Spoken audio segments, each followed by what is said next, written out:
Call to worship. Genesis chapter 28, verse 15. Once more I am with you, and I will protect you wherever you go. One day I will bring you back to this land. I will not leave you until I have finished giving you everything I have promised you.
Tayo po yung manalangin. Aming Ama, aming Diyos, pinupuri ka namin at pinapasalamatan sa araw na ito. Na patuloy niyo po kaming ginaguide, pinaprotektahan sa gitna ng kalamidad na ito, Panginoon. At gabayan niyo po kami sa aming maririnig na mensahe ngayon. Kayo po yung tumulong na maunawaan at ma-apply namin ang mga mensahe na aming maririnig, Panginoon. Kaya Lord, maraming salamat po sa pangalan ni Jesus. Amen. For responsive reading from Romans chapter 8, verse 6 to 8, said, "The mind of sinful man is death, but the mind controlled by the Spirit is life and peace. The mind of the governed by the flesh is hostile to God. It does not submit to God's law, nor can it do so. Those controlled by the sinful nature cannot please God."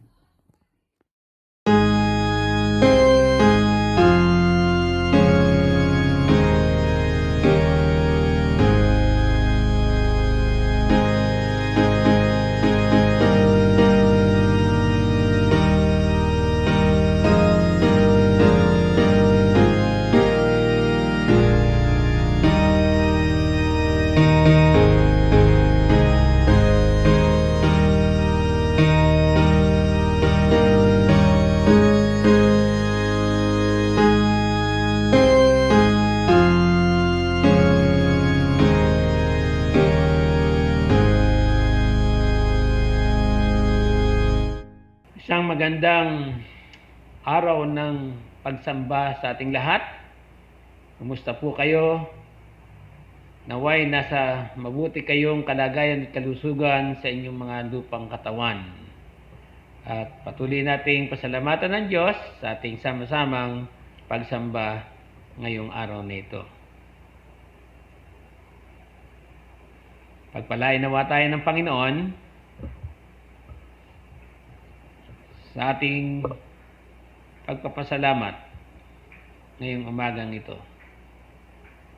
Nagpapasalamat tayo sa Diyos at binabati po natin ng maligayang kaarawan ang ating mga kapatiran na nagdiriwang at magdiriwang ng kanilang mga kaarawan.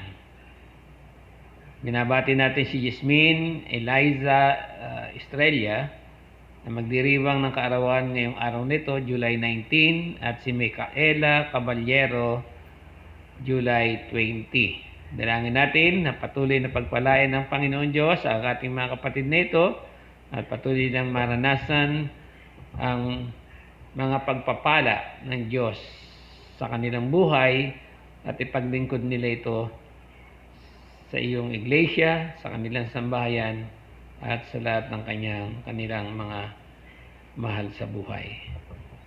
Nasa panahon tayo ng ating pastoral prayer. Inaanyayahan ko ang lahat na tayo ay manalangin.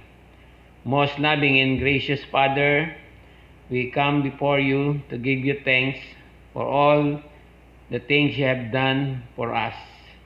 Thank you for giving us opportunity to come together and to pray before you and to bring all our prayers and petitions in our life. Thank you for the life you have given us and for the faith you have bestowed upon us. Continue to strengthen our spiritual life and make us a blessing for others. Dinadalangin po namin sa iyo, Panginoon, ang aming mga sambahayan. Pagpalain niyo po, Panginoon, ang aming mga kapatiran dito sa Makati United Methodist Church. Salamat po sa inyong pagbibigay sa amin ng patuloy na kalakasan, kalusugan ng aming lupang katawan upang maharap namin may kalakasan ang COVID-19. Salamat po sa inyong pag-iingat, sa inyong pakikisama sa bawat araw ng aming buhay. Dalangin ko, Panginoon, nabiyayaan mo pa kami, O Diyos, ng maraming mga kaarawan sa aming buhay upang patuloy ka naming purihin, sambahin at pasalamatan sa lahat ng mga pagbiyayang kaloob mo sa amin. Nadalangin ko sa iyo, Panginoon, ang aming mga kapatiran na may mga pinagdadaanang pagsubok sa kanilang buhay, sila na nawala ng hanap buhay, sila na may karamdamang pisikal at karamdamang espiritual. Dalangin ko nga, Panginoon, na bigyan niyo po sila ng kanilang mga pangailangan upang patuloy na maranasan nila ang inyong pagkalinga sa kanila sa panahon ng kanilang mga problema. Tinataas din po namin sa iyo, Panginoon, ang aming sambayan ng Pilipinas. Pagpalain niyo po, Panginoon, ang aming mga kababayan. Bigyan niyo po sila, Panginoon, ng espiritu ng pagkamasunurin upang malayo kami sa lahat ng karamdaman sa aming mga pisikal na katawan. Hinihiling din po namin, Panginoon, na pangunahan mo ang aming mga government officials na siyang nangangasiwa sa pandemyang aming pinagdadaanan. Loobin mo nawa, Panginoon, na makatuklas ng lunas sa karamdamang ito at mapagaling ang lahat na mayroong COVID-19 at manumbalik ang dating normal naming pamumuhay. Pinapanalangin din po namin sa inyo, Panginoon, ang aming ekonomiya. Panginoon, huwag mo pong pabayaan na maghirap ang iyong bayan, kundi patuloy po ninyong pagpalain ang mga businesses, ang aming mga kababayan sa kanilang mga profesyon, sa kanilang hanap buhay. Patuloy na bang masustain ang kanilang pangangailangan, lalo na ngayon, O Diyos, na kailangan namin ang mga financial needs ng bawat sambahayan. Dadalangin ko rin sa iyo, Panginoon, na bigyan mo po ng matatag na pananampalataya ang mga kababayan naming merong karamdaman COVID-19, ang mga frontliners, lalo na po, Panginoon, ang mga doctors at nurses at caregiver, na biyayaan niyo sila ng patuloy na kalakasang pisikal upang sila ang makapagbigay ng pag-aalaga at pagpapagaling sa lahat ng merong karamdaman. O Diyos, tinataas ko po sa iyo ang iyong bayan, ang iyong iglesia, na patuloy po ninyong patatagin ang pananampalataya ng bawat isa at magtiwala kami sa inyo.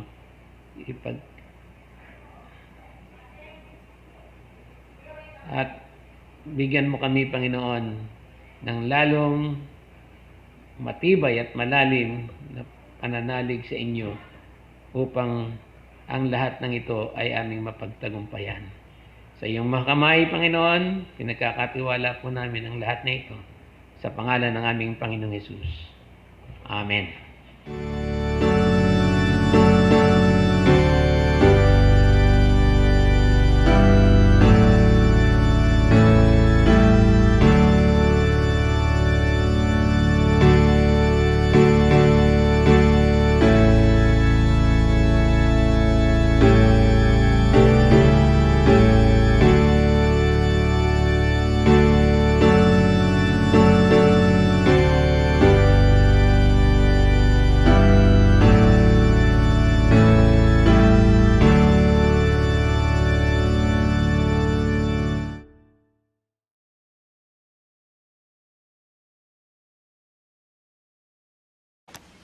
Psalms 139, verse 1 to 12. O Lord, you have examined my heart and know everything about me. You know when I sit down or stand up. You know my thoughts even when I'm far away. For you see me when I travel and when I rest at home. You know everything I do. You know what I am going to say even before I say it, Lord. You go before me and follow me. You place your hand of blessing on my head. Such knowledge is too wonderful for me, too great for me to understand. I can never escape from your spirit. I can never get away from your presence. If I go up to heaven, you are there. If I go down to the grave, you are there. If I ride the wings of the morning, if I dwell in my forest ocean, even there your hand will guide me, and your strength will support me. I could ask the darkness to hide me, and the light around me to become night. But even the darkness I cannot hide from you. To you the night shines as bright as day. Darkness and light are the same to you. Ang ating ebanghelyo sa umagang ito ay matatagpuan natin sa aklat ni San Mateo sa kabanata 13, mga talatang 24 hanggang 30 na ganito ang sinasabi. Nagsalaysay muli si Jesus sa kanila ng isa pang talinghaga. Sinabi niya, ang kaharian ng langit ay katulad ng isang taong naghasik ng mabuting binhi sa kanyang bukid. Isang gabi habang natutulog ang mga tao, dumating ang kanyang kaaway, naghasik ng mapanirang damo sa triguhan at saka umalis. Nang tumubo at magbunga ang trigo, lumitaw din ang mapanirang damo. Kaya't pumunta ang mga utusan sa may-ari ng bukid at nagtanong, hindi po ba mabuting binhi lamang ang inihasik ninyo sa inyong bukid? Bakit po may damo ngayon? Sumagot siya, isang kaaway ang may kagagawan nito. Tinanong siya ng mga utusan, bubunutin po ba namin ang mga damo? Huwag, baka mabunot pati ang mga trigo. Sagot niya, hayaan na lamang ninyong dumago kapwa ang damo at ang trigo hanggang sa anihan. Sa pag-aani, sasabihin ko sa mga tagapag-ani, ipunin muna ang mga damo at inyong pagbigkisin at saka sunugin. Pagkatapos, ipunin naman ninyo ang trigo sa aking kamalig. Ito ang salita ng Diyos sa kanyang bayan. Pagpalain tayo sa pagkabasa ng kanyang mga salita. Thy word is a lamp unto my feet and a light unto my path. Thy word is a lamp unto my feet and a light unto my path.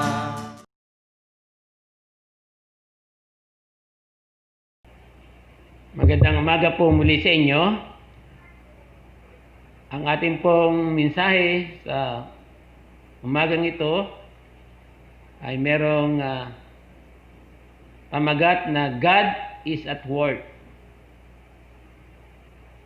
in our present situation. God is at work in our present situation. Ito po ay batay sa teksto mula sa Matthew 13 verses 24 to 30 na binasa ko po kanina.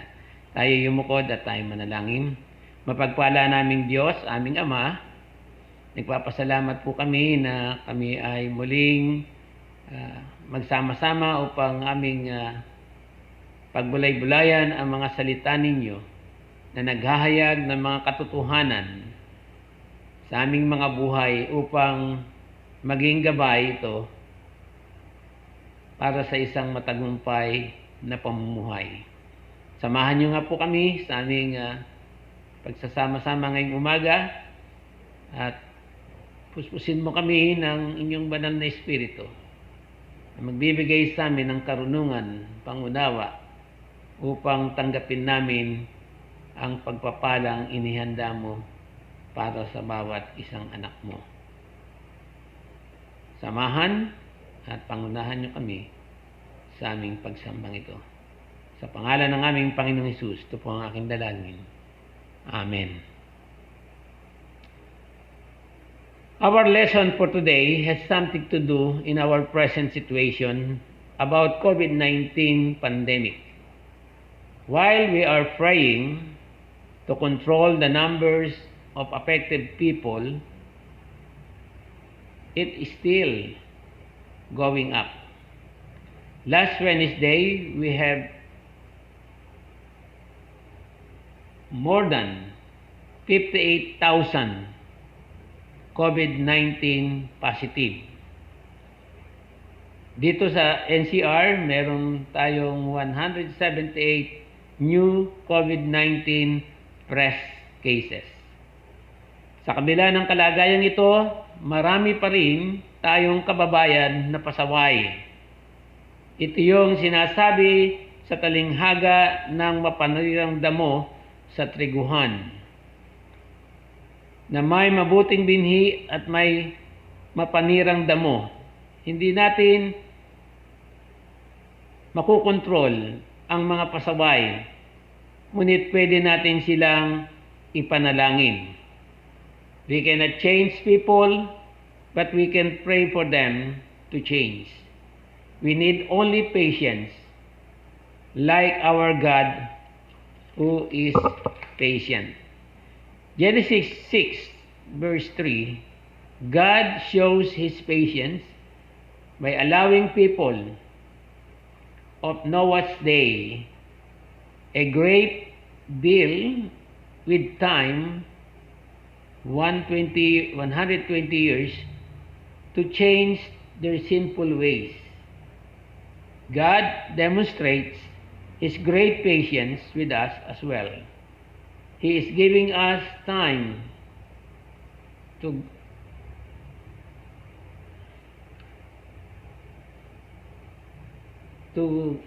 grant living our ways and begin living in His ways. The way He shows us in His Word. Sinasabi ng ating aralin na nang tumubo at magbunga ang trigo, lumitaw dito ang mapanirang damo. Kaya tinanong ng mga utusan kung bubunutin ba ang panirang damo. Sumagot ang may-ari, "Huwag, baka mabunot nila pati ang trigo." Ganun tayo kamahal ng Diyos. Ayaw niya na tayo ay madamay sa pagsugpo ng masama. God is always at work in our salvation. Nagpasya ang may-ari na bayaan na lamang lumago, kapwa ang damo at ang trigo hanggang sa anihan. Ito ang sinasabi ni San Pablo sa Romans chapter 8 verse 28. And we know that for those who love God, all things work together for good, for those who are called according to His purpose. Alam natin na sa lahat ng bagay ay gumagawa ang Diyos para sa mabuti, kasama ang mga nagmamahal sa Kanya, silang mga tinawag ayon sa Kanyang layunin.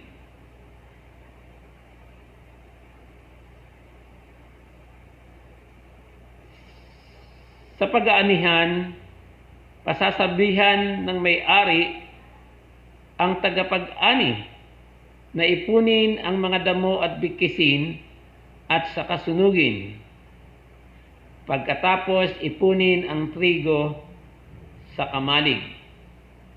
Ito rin ang sinasabi sa Matthew 13:41-42. The Son of Man will send His angels, and they will gather out of His kingdom all causes of sin and all lawbreakers, and throw them into the fiery furnace. Ipag-uutos ng anak ng Diyos sa kanyang mga anghel na tipunin nila ang lahat ng magiging sanhi ng pagkakasala at gumagawa ng masama, at ihahagis nila ang mga ito sa lumalagablab na pugon.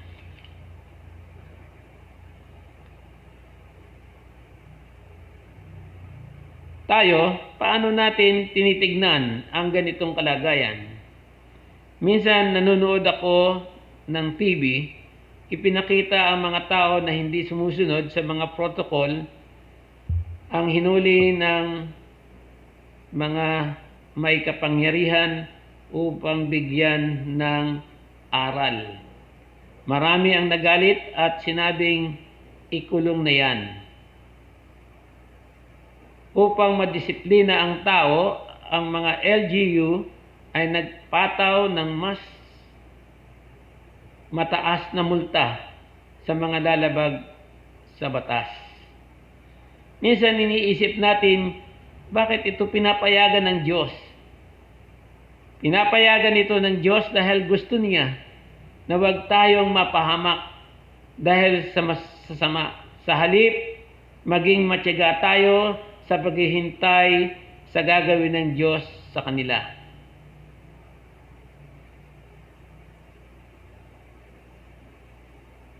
gumawa tayo habang tayo ay naghihintay. Maaari natin silang ipanalangin at tulungan na sumunod para sa ikabubuti ng ating kapwa. Halimbawa, kapag may nakita tayong mga tao na hindi nagsusuot ng face mask at nakikihalubilo sa mga tao,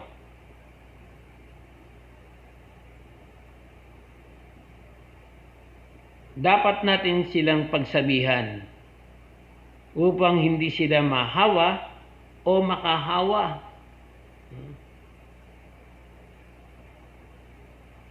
Magmalasakitan tayo sa isa't isa upang malampasan natin ang pandemyang ating hinaharap sa kasalukuyan. Sa Isaiah chapter 40 verse 13, sinasabi rito na tayo ay maging matyaga sa pag-iintay sa Panginoon, sapagkat mas mapalad ang naghihintay sa Panginoon. Isaiah 40:31, it says, "But they who wait for the Lord shall renew their strength. They shall mount up with wings like eagles." Kaya, mga kapatid, tayo na nagtitiwala sa Diyos ay bibigyan ng panibagong sigla at lakas upang malampasan natin ang anumang karamdaman at pagsubok nating pinagdadaanan, at sinasabi na tulad ng agila tayo lilipad sa kalawakan. Kaya inaasahan tayo ng Diyos, mga kapatid, at ating tandaan na tayo ay may pananagutan sa isa't isa sa pagharap natin sa ating problema.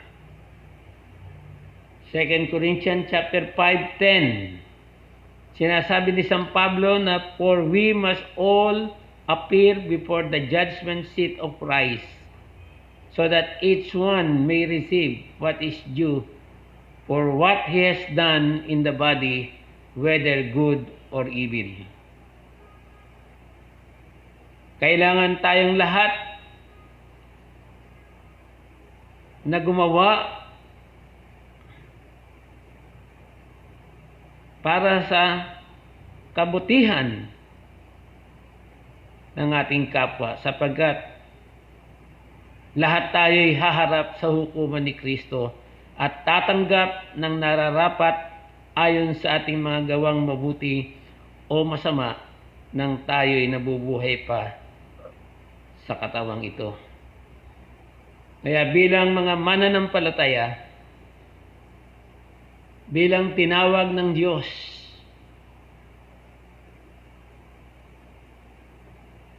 na kanyang mga tagasunod, magsama-sama tayo na maging matyaga sa paghihintay sa ating Panginoon. Dingapin natin ang ating mga kapwa, ang mga tao na gumagawa ng masama. Ipanalangin natin sila na sila'y magbago upang maligtas hindi lamang sila kundi ang buong sangkatauhan. Tandaan natin, ang Diyos ay laging gumagawa para sa ating kaligtasan. Kaya tulungan natin ang ating mga kapwa na nagwawalang bahala at patuloy natin silang ipanalangin sa Diyos. Continue to be patient and believe that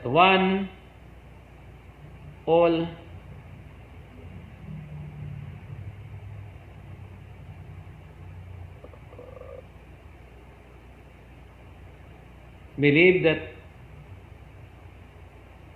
our all-knowing God is at work for our salvation. Naniniwala tayo na bilang mga anak ng Diyos, hindi tayo pababayaan, hindi tayo iiwan ng Diyos hanggat hindi natutupad ang kanyang layunin sa ating mga buhay. So let us continue to be faithful in God and live according to His will.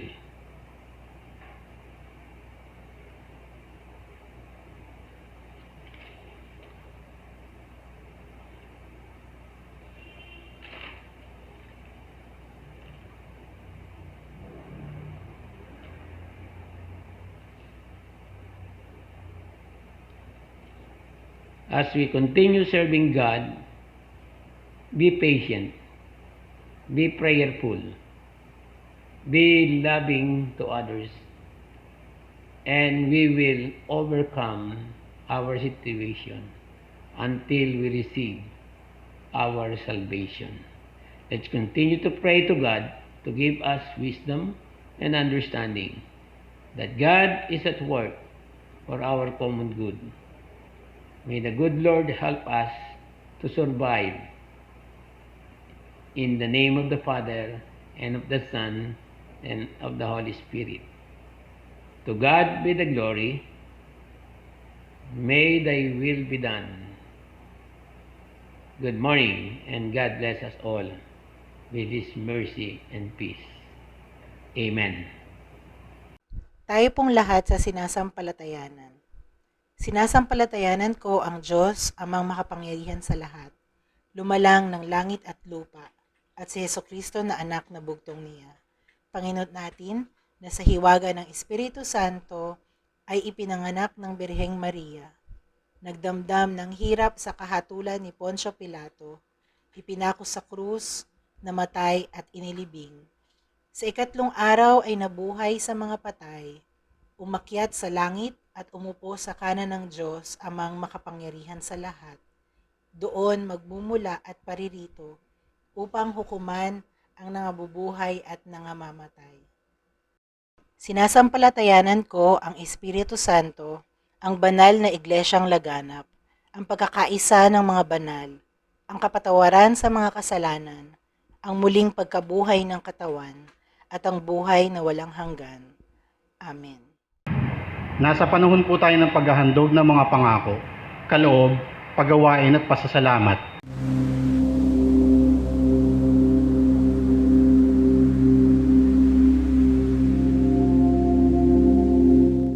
Magbigay kayo at kayo bibigyan ng Diyos, hustong takal, siksik, liglig at umaapaw pa ang ibibigay sa inyo. Sapagkat ang panukat na ginagamit ninyo sa iba ay siya ring gagamiting panukat sa inyo.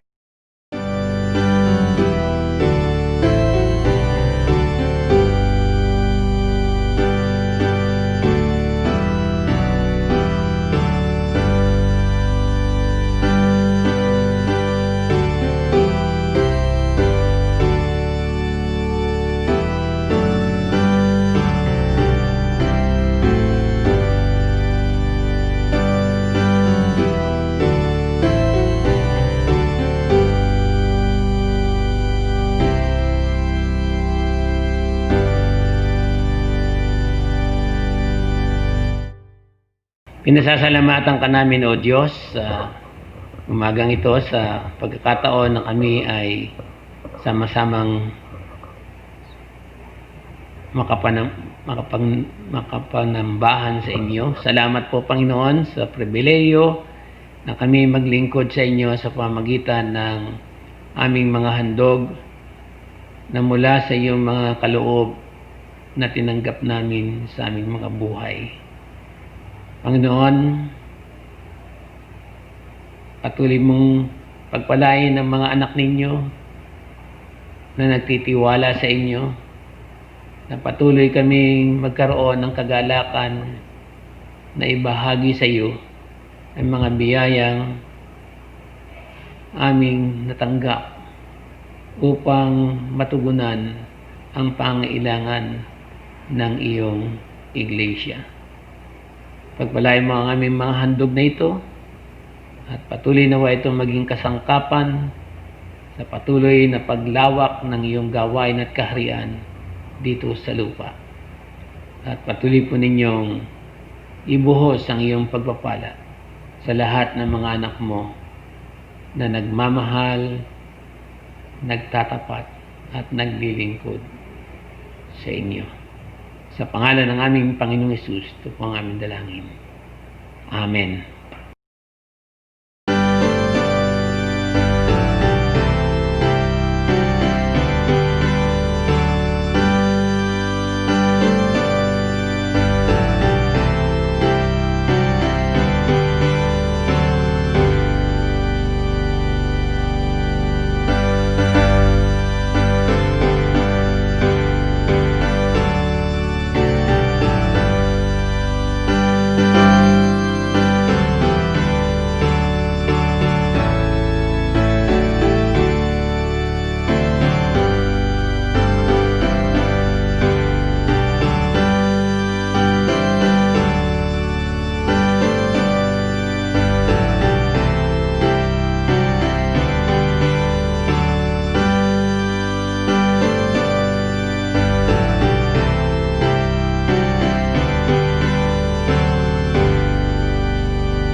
Ay manalangin. Nagpapasalamat kami, O Diyos, sa umagang ito, sa muling pagpapaalala mo sa amin na maging sa gitna ng aming kalagayan sa kasalukuyan, nandyan po kayo na laging nagtsatsaga upang kami samahan at tulungan na aming mapagtagumpayan ang pagsubok na ito na aming pinagdadaanan. Panginoon, patuloy mo kaming bigyan ng espiritu ng pagtsatsaga, pangunawa sa mga tao na patuloy na sumusuway sa kalooban ninyo. Tulungan mo kami, Panginoon, na magkaroon kami ng malasakit na naway maunawaan nila ang layunin ninyo na patuloy kaming magkaisa na sumunod sa mga protocol upang hindi na lumaganap pa ang karamdamang COVID-19 sa aming bayan. Panginoon, hindi namin kayang baguhin ang aming kapwa. Ngunit kayo po ang may kapangyarihan na bumago ng puso at isipan ng mga taong ito, na patuloy nilang mahalin ang kanilang sarili at ang kanilang kapwa sa pamamagitan ng aming matapat na pagsunod sa mga patakaran ng aming pamahalaan. Dinadalangin ko nga sa iyo, Panginoon, ang aming mga local government unit na nagpapairal ng batas. Bigyan mo sila, Panginoon, ng malaking pasensya at pangunawa. At loobin mo nawa, Panginoon, na madama ng mga kababayan namin ang kahalagahan ng pagsunod at pagkakaisa sa aming bayan. Patnubayan mo kami, O Diyos, ng iyong banal na Espiritu at patuloy namin gampanan ang aming mga pananagutan. Maging pagpapala kami sa aming kapwa sa pamamagitan ng pagpapaalala sa bawat isa na kailangan naming ingatan ang aming buhay upang hindi kami mahawa at hindi rin naman kami makahawa sa iba.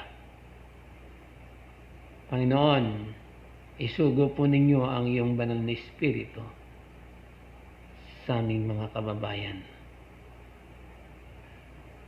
At patuloy nila, O Diyos, na pahalagahan ang inyong pagmamahal sa amin. Lahat upang hindi kami mapahamak. Dalangin ko sa iyo, Panginoon, ang aming pamahalaan, the national government, sa pangunguna ng mga leader ng aming gobyerno, ng aming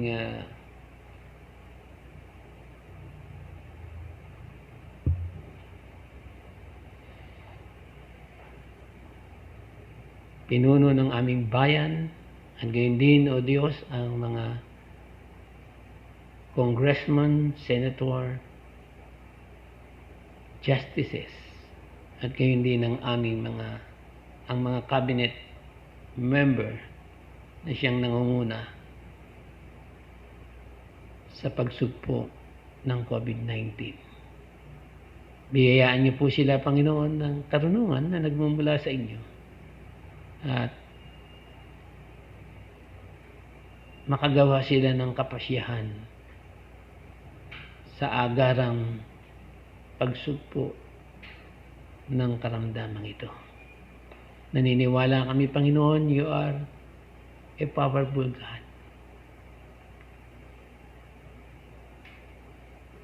You have control for everything. Kaya naman, pinagkakatiwala namin sa iyo ang mga bagay na hindi namin kayang gawin, sapagkat kayo ang Diyos na makapangyarihan ng nakagagawa ng higit pa sa magagawa ng sanlibutan ito. Kaya sa iyong mga kamay, Panginoon, sinasalalay namin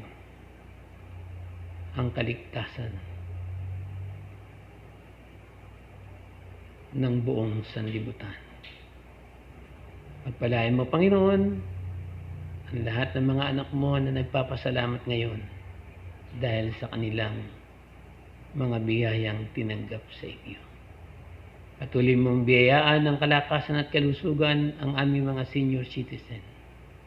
Ang aming mga kapatid na Baby Augusto, Lorna Tagorda, Aniseta Enero, Tony Cruz, Melmar Sulit, Pastor Marieta San Mateo. Panginoon, abutin niyo sila ng iyong mapagpalang kamay at bigyan sila ng maginhawa na pakiramdam at ganap na kagalingan sa kanilang pisikal na katawan. Mahabag po kayo sa kanila at patuloy silang dumalangin at ipagkatiwala ang kanilang buhay sa iyong mga kamay. Salamat din, Panginoon, sa mga biyayang patuloy na tinatanggap ng mga anak ninyo. Huwag niyo po kaming pabayaan, Panginoon, sapagkat ikaw ang aming pastor at kayo ang nangako na kung kayo ang aming pastor, hindi mo pagkukulangin ang aming mga buhay. Pagpapalain mo kami at ang aming buong sambahayan. At patuloy ka naming pupurihin, sasambahin, at pasasalamatan sa lahat ng aming mga araw. Ito, Diyos, ang aming dalangin sa makapangyarihang pangalan ng aming Panginoong Yesus. Amen. Ngayon, tanggapin natin ang masaganang pagpapala ng ating Diyos Amang makapangyarihan sa lahat. Ang kanyang pag-ibig na hindi nagmamaliw kailanman. Ang biyaya ng Diyos na hindi nagkukulang kailanman. Ang patuloy nawang sumagana sa lahat ng mga anak ng Diyos na nananalig sa aming Panginoong Jesucristo at nagtitiwala sa kapangyarihan ng Banal na Espiritu na siyang nagbibigay sa amin ng katagumpayan tungo sa isang matagumpay na pamumuhay. Sa pangalan ng Ama, ng Anak, at ng Espiritu Santo. Amen.